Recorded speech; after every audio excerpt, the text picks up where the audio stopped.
बांग्लादेश के तटीय कस्बे मोंगला में सुबह से ही हलचल रहती है। हाल ही में ये इलाका बहुत से जलवायु प्रवासियों का नया घर बना है। इस माइग्रेशन के पीछे सबसे बड़ी वजह है रोजगार। इस इलाके में एक्सपोर्ट प्रोसेसिंग जोन की विशाल फैक्ट्रियों के कारण रोजगार के मौके बढ़े हैं।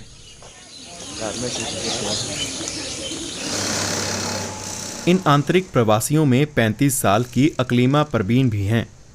3 साल पहले उनके घर में पानी भर गया था। उन्हें घर छोड़ने पर मजबूर होना पड़ा।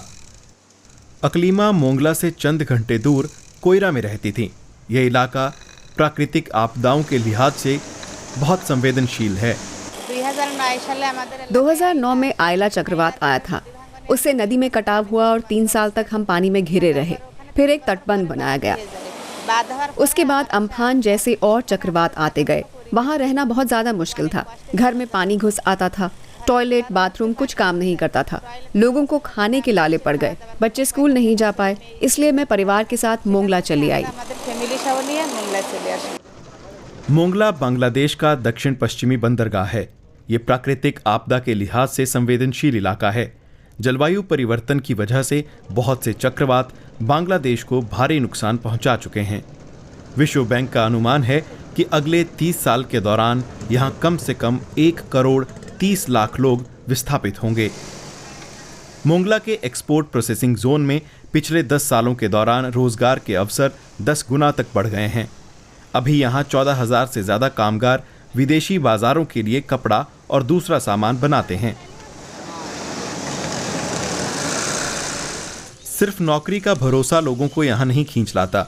1.5 लाख की आबादी वाला ये कस्बा जलवायु चुनौतियों के लिहाज से लोगों को सुरक्षा का भाव भी दे रहा है। स्थानीय प्रशासन ने हाल ही में बने मरीन ड्राइव के साथ साथ 11 किलोमीटर लंबी दीवार खड़ी की है। बाढ़ नियंत्रण के लिए 2 फाटक भी लगाए गए हैं।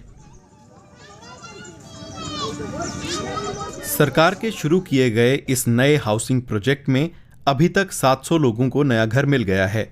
ज्यादातर लोग बेघर प्रवासी हैं, लेकिन और घर चाहिए। बहुत से लोग अभी भी अस्थायी घरों में रह रहे हैं।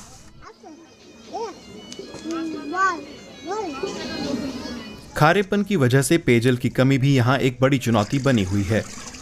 मोंगला के स्थानीय प्रशासन के मुताबिक रेन वाटर हार्वेस्टिंग के कुछ प्रोजेक्ट सैकड़ों परिवारों को पानी मुहैया कराते हैं। अतिरिक्त कोशिशें भी हो रही हैं, लेकिन वो काफी नहीं हैं। 84 एकड़ की जमीन पर हमारे पास 2 जलाशय हैं। जब नदी का पानी खारा नहीं रहता, उस समय हम इन जलाशयों को पानी से भर देते हैं। पूरे साल निवासियों को ये पानी जाता है। फिलहाल 2700 परिवारों को पानी मिल पा रहा है। हालांकि मांग हमारी मौजूदा क्षमता से ज्यादा की है। इन प्रयासों के जरिए मोंगला को जलवायु के लिहाज से टिकाऊ और प्रवासियों के लिए सुविधाजनक शहर के रूप में विकसित करने का विचार है।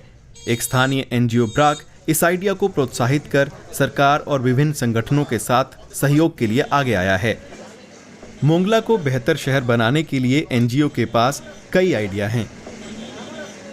2050 तक 1 करोड़ 30 लाख नए प्रवासियों का आंकड़ा कोई मजाक नहीं है। समय रहते ध्यान न दिया गया और टिकाऊ व्यवस्था की दिशा में कदम नहीं उठाए गए तो भविष्य में स्थिति चिंताजनक हो सकती है।